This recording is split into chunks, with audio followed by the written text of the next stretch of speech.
네, 반갑습니다. 5월 3일 월요일 마감 시황입니다.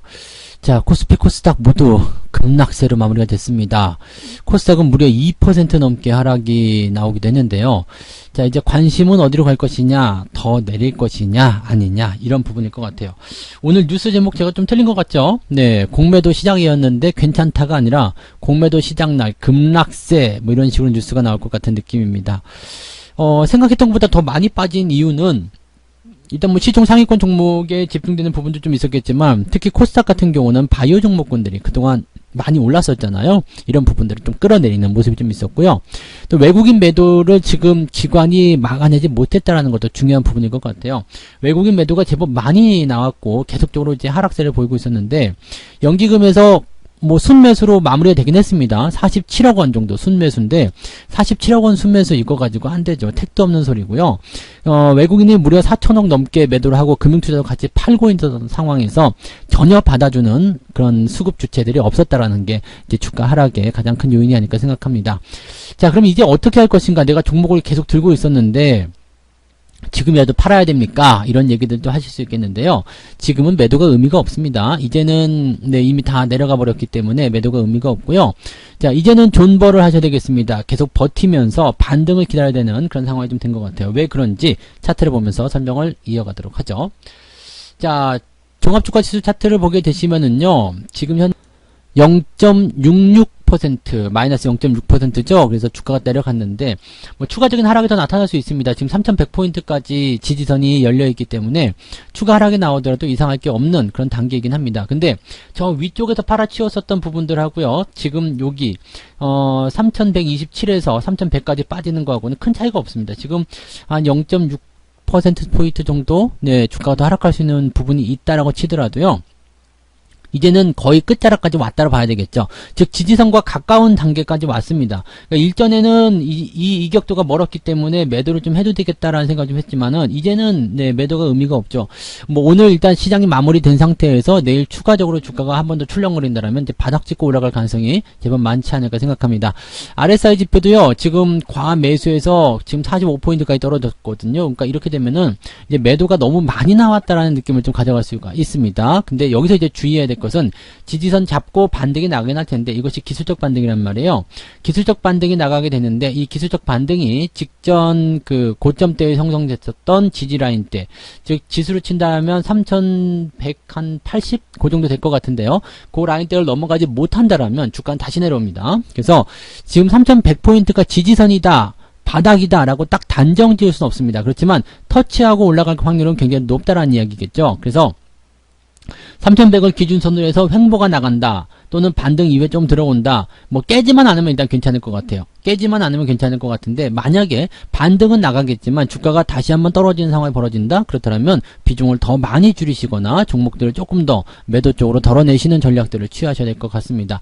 만약에 3100 아래쪽으로 떨어지게 된다면 손절 매도하는 종목도 좀 나오지 않을까 생각되는데 지금 같은 상황에서는 이제 주가가 완전히 박살나는 상황까지는 아니거든요. 아직까지는 아니에요. 그래서 추세가 완전히 무너진 상황이 아니라면 손절 매도까지 생각하실 필요는 없을 것 같고요. 그냥 수익에 대한 부분들을 조금 반납하는 정도 선에서 이제 차익을 챙긴다든지 그런 식으로 종목을 버텨나가는 전략이 좋지 않을까 생각합니다. 근데 지금은 일단 현금을 가지고 계신 게 가장 좋고요. 어쨌든 기술적 반등은 나온다라는 거, 그 부분을 우리가 참고해서 가져가시면 좋겠습니다. 최종적인 지지라인은 뭐 3000포인트 정도 잡을 수도 있겠습니다만 거기까지는 쉽게 끌려 내려가지 못할 것 같고요. 3100포인트 정도. 그래서 하루 이틀 정도의 변동성은 조금 더 생각해야 되지 않을까, 그렇게 판단을 해볼 수 있는 부분이고요. 코스닥 같은 경우는 이미 지금 다 기어 내려갔습니다. 지금 970포인트 정도 지지선 좀 생각하지 않을까 판단을 했었는데 현재 시점에서는 워낙 이제 시총 상위권 그 바이오 종목들이 두들겨 맞다 보니까 주가가 더 많이 내려간 듯한 그런 느낌이 좀 나타났습니다. 지금 만약에 추가적으로 더 내리게 된다라면 이제 948포인트 정도까지 예상이 될 것 같은데요. 뭐 이 지수선은 의미가 없습니다. 일단은 시총 상위를 때리고 들어가면 무조건 지수는 빠지게 되어 있습니다. 그래서 코스피도 마찬가지, 코스닥도 마찬가지, 시총 상위를 일단 때리고 들어간다, 외국인이 매도를 친다, 이 상황에서는 주가가 계속 떨어질 수밖에 없다, 이렇게 판단하셔야 되는 내용이 되겠죠. 그래서 그런 부분 부분들도 우리가 참고를 좀 하셔야 되는 내용이고요.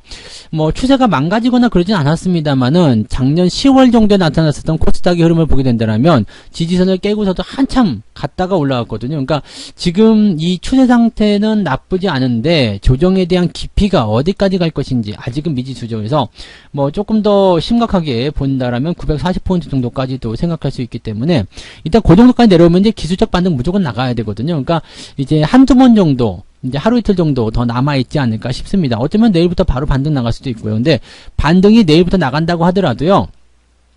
이게 이제 그 양봉에 즉 하락 출발한 이후에 양봉으로 붙어주면 그나마 긍정적인데 그렇지 않고요. 이 윗꼬리가 달린 양봉이라든지 아니면 옆에 조그맣게 서 있든지 이렇게 된다라면은 여러분들이 매수를 들어가시면 안 됩니다. 왜냐면 다음날 추가 또 하락이 나타날 수 있거든요. 반등이 제법 세게 나타나줘야 돼요. 그리고 하락했다가 밀어 올리는 모습이든지 아니면은 제법 강한 상승. 오늘 2% 정도 하락했기 때문에 뭐 한 980포인트 정도까지 이제 회복을 해준다라든지 이렇게 된다라면 반등 나가는구나 생각할 수 있는데 그런 거 아니면은 여러분들이 아직까지는 이제 현금을 계속 아껴둬야 되겠죠. 어떻게 여러분들이 보유하고 계시는 현금인데 이걸 확 쓸 수 있겠습니까? 그냥 가만히 들고 계실 필요성은 있다라고 보시면 될 것 같아요. 네. 자, 시총 상위권 종목군들 먼저 좀 살펴볼게요. 지금 거의 뭐 전쟁 같은 분위기일 것 같은 느낌인데 자, 종합주가지수 상황에서 이제 우리 거래소 쪽을 한번 살펴보시면 뭐 셀트리온 같은 경우가 많이 내렸어요. 즉 바이오 쪽이 거의 완전히 초토화되고 있다라고 보시면 될 것 같고요. 삼성바이오로직스도 마찬가지로 주가가 떨어져 있는 상태입니다. 근데 삼성바이오로직스 같은 경우는 특별히 뭐 많이 빠졌다라고 판단하기보다도 그냥 주가 하락에 영향을 좀 받은 정도라고 생각하시면 될 것 같긴 합니다. 자, 그다음에 자동차가 좀 많이 올랐었어요. 현대차, 기아가 오늘 4%대 올라가면서 많이 올랐죠. 근데 이거 역시 소금 안 되죠. 기술적 반등으로 추가 상승 나타날 수 있습니다만은 저항대 밑에 있기 때문에 여기서 와 좋다 매수 들어가자 이렇게 생각하시면 절대 안 됩니다. 그래서 이런 부분들도 참고하셔야 되겠고요. 그 다음에 배터리 지금 좋지 않다고 계속 말씀을 드렸습니다. 그래서 삼성 SDI조차도 이제는 매도를 좀 하셔야 되는 입장입니다. 그러니까 비중을 계속 줄이거나 매도를 계속 하시거나 그런 전략으로 가셔야 되는 거고 전기전자가 반등 나왔다고 좋아하지 마세요. 역시 마찬가지입니다. 자동차와 마찬가지로 위쪽에 저항대 잡혀있는 상황이기 때문에 만약에 얘네들까지 자동차나 이 하이닉스나 이 전기전자까지 같이 밀렸다면 오늘 시장은 1% 넘게 엄청나게 빠졌을 거예요. 근데 이런 부분들은 아마 연기금 쪽에서 좀 지켜주지 않았을까라고 생각을 해봅니다. 연기금이 오늘은 매도를 가담을 하지 않았기 때문에 그래도 이나마 나오지 않았을까 생각되는 부분이긴 합니다. 근데 연기금이 그렇다고 해서 뭐 잘했다는 건 아니고요. 네, 연기금은 역시 욕을 좀 먹어야 되는데 욕을 뭐라고 해야 될지 모르겠네요.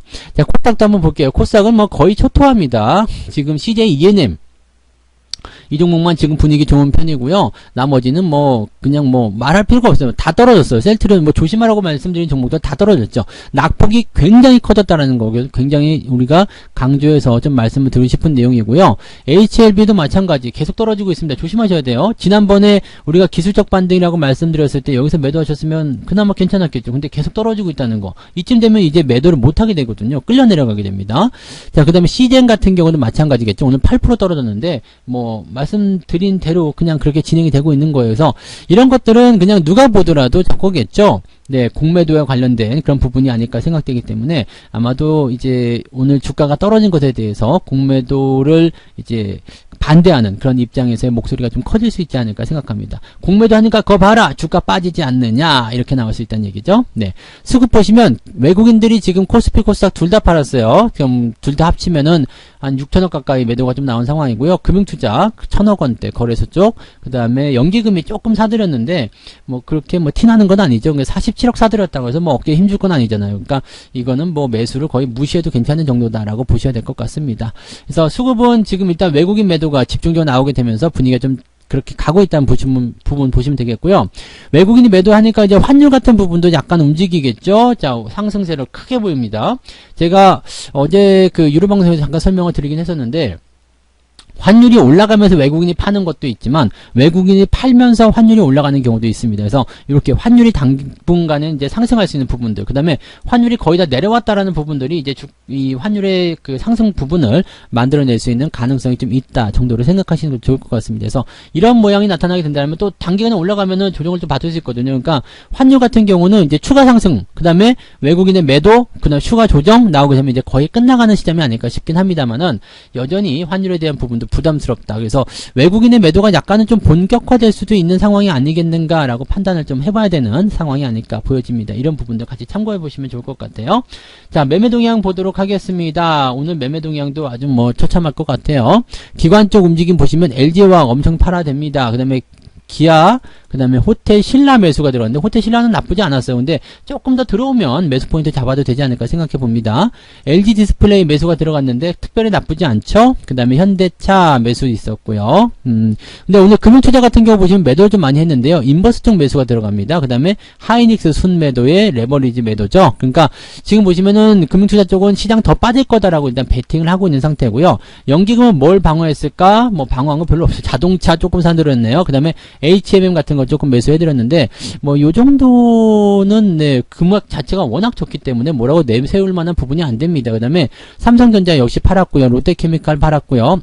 뭐 낙폭 커지죠. 그 다음에 LG화학, LG전자 뭐 다 팔고 있습니다. 삼성생명, 삼성물산. 근데 삼성생명이나 삼성물산은 나쁘지 않고요. 일단 바이오 쪽에 집중되는 부분만 조금 조심해 볼 필요가 있겠다. 이렇게 말씀을 드려봅니다. 외국인 같은 경우 어땠을까요? 삼성전자 팔았죠. 그 다음에 하이닉스를 샀어요. 하이닉스 1000억원가량 매수를 좀 해줬는데 하이닉스는 그래도 그나마 좀 낫다 이렇게 생각하는 걸 수도 있겠습니다만 여전히 지금 하이닉스도 이제는 부담스럽다라고 생각하셔야 될 것 같습니다.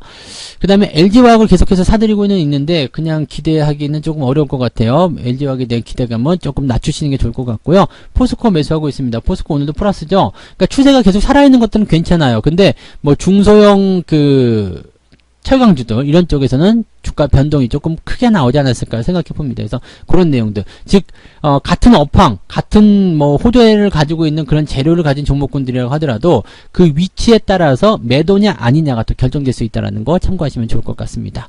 뭐 셀트리온 엄청나게 팔아치우고 있는 상태이기도 하고요. 미포조선 오늘 신고가 나오는 모습이었지만 이건 약간 끝나가는 것 같은 느낌이죠. 네, 변동성이 좀 나타나고 있어서 약간은 좀 부담스럽다라고 생각하시는 게 일단 맞을 것 같아요. 네, 지금 상황을 좀 보니까는요.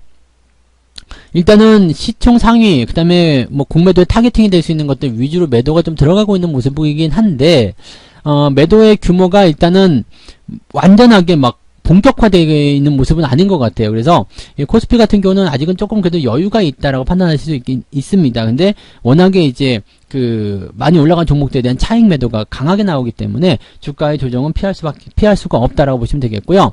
다시 한번 말씀드리지만 시장이 언제쯤 올라가나요? 라는 부분들에 대한 대답은요, 딱 하나밖에 없습니다. 뭐냐면 외국인들의 매도가 멈추는 시점. 외국인들이 매도를 계속해서 해주고 있는 상황에서는요, 이걸 받아줄 수 있는 수급 주체들이 나오지 않는 이상 절대 주가 반등 없습니다. 그래서 주가가 상승할 수 있는 배경에서는 아까 전에 보셨던 환율 차트가 한 번 더 올라갔다가 저항대 붙여서 내려오거나 아니면 외국인들이 이제 다 팔았다 생각돼가지고 매수를 조금 해주거나 아니면은 외국인이 매도하는 것 이상으로 기관들이 사주거나. 근데 이건 별로 기대감을 가지지 않겠죠? 네, 외국인이 계속 팔아요. 근데 그러면 연기금이 야, 니들 팔고 있어? 내가 받아줄게. 그거 다 받아주면 괜찮아요. 그런데 그거 아니면 주가는 계속 떨어질 수밖에 없습니다. 그래서 지금 시점에서는 바닥을 잡았느냐 안 잡았느냐에 대한 판단은 아직은 내릴 수 없습니다. 바닥이 아니에요. 그래서 주가가 추가적으로 더 하락할 수 있다는 것에 일단은 가능성을 두고서 대응하셔야 되겠죠. 그러니까 여러분들 뭐 하셔야 돼요? 현금 계속 들고 가셔야 되는 거고, 그 다음에 종목 매수는 조금 아끼셔야 됩니다. 그 다음에 올라가는 것들 있잖아요. 이렇게 제일기회 오늘 신고가 나와서 너무 멋져요. 뭐 이런 것들이라든지 뭐 남해화학 이런 것도 좋죠. 네, 신고가 흐름이기도 하고. 그래서 이렇게 상승세를 계속 보이고 있는 것들, 그런 종목들은 계속 들고 가시되 이격이 벌어졌거나 그런 종목들은 매도를 하시는데 다 내려간 종목도 있잖아요. 이미 다 내려갔어. 만약에 이제 이렇게 고점대에서 매도를 못 해가지고 질질질 끌려 내려오다가 이제 다 내려왔어. 이런 종목들은 또 매도하실 이유가 없습니다. 왜냐하면 조정이 더 연속적으로 나올 것이라 생각되지만 하루 이틀이면 끝날 것 같거든요. 기술적 반응 어떻게든 나올 것 같거든요. 그러면 그 자리는 매도가 아니라 일단은 버티는 자리가 되는 거죠. 그래서 지금은 대형주 위주, 그 다음에 시장의 추가 하락 다 예상이 되고 있지만 이제는 조정의 거의 끝물 정도, 이 정도 내리면 어떤 뭐 인지상정이라고 해서 뭐 조금만 더 올라가줘야 되거든요. 안 그러면 진짜 너무한 거죠. 그래서 이런 부분들을 이제 좀 생각해야 되는 거기 때문에 기술적 반등이 나올 때 우리가 상황을 보고 상승을 보면서 주식을 매도하든 아니면은 그 자리에서 매수를 따라 들어가든 그런 것들을 이제 정해 봐야 됩니다. 그래서 상승이 본격화될 것인지 아닌지 그런 것들은 기술적 반등이 나와야지 된다는 거 꼭 참고하시면 되겠고요. 종목을 보실 때, 네. 지금은 일단 매도를 좀 멈추시고요. 너무 많이 내렸어요. 그래서 이제 반등에 대한 포지션을 꼭 확인하자 이 말씀 드리겠습니다. 지금에도 팔아야 될까요? 라는 질문에는 네, 팔지 않으시는 게 더 유리하겠다. 다시 한번 말씀드립니다. 자, 조금 더 자세하고 긴 이야기들은요. 오늘 저녁에 무료 라이브 방송을 시청하시면 될 것 같아요. 유튜브에서만 진행됩니다. 월요일이기 때문에 유튜브에서만 무료 라이브 방송 진행되는데요. 저녁 9시에요. 저녁 9시에 유튜브를 통해서 이제 시장 어떻게 대응을 해야 되느냐, 이 그지 같은 시장 어떻게 해야 내가 대응을 잘하겠니? 뭐 노래 왜 이래? 네. 아무튼 그렇다고 보시면 되겠습니다. 그래서 이따가 저녁에 이 그지 같은 시장을 어떻게 이겨낼 수 있을 것인지, 어떻게 하면 존버를 잘할 수 있을 것인지 거기에 대해서 설명드리도록 하겠습니다. 저녁 때 꼭 오시기 바랍니다. 오늘 굉장히 중요할 것 같으니까요. 저녁 방송에 꼭 오셔서 저하고 같이 이야기 나누고 이 어려운 시장을 극복해 나가시면 좋겠습니다. 자, 오늘 고생 많으셨고요. 이따가 저녁에 뵙겠습니다. 고맙습니다. 본 방송에서 제공되는 모든 정보는 투자 판단의 참고 자료이며 투자의 최종 책임은 본 방송을 이용하는 본인에게 있습니다.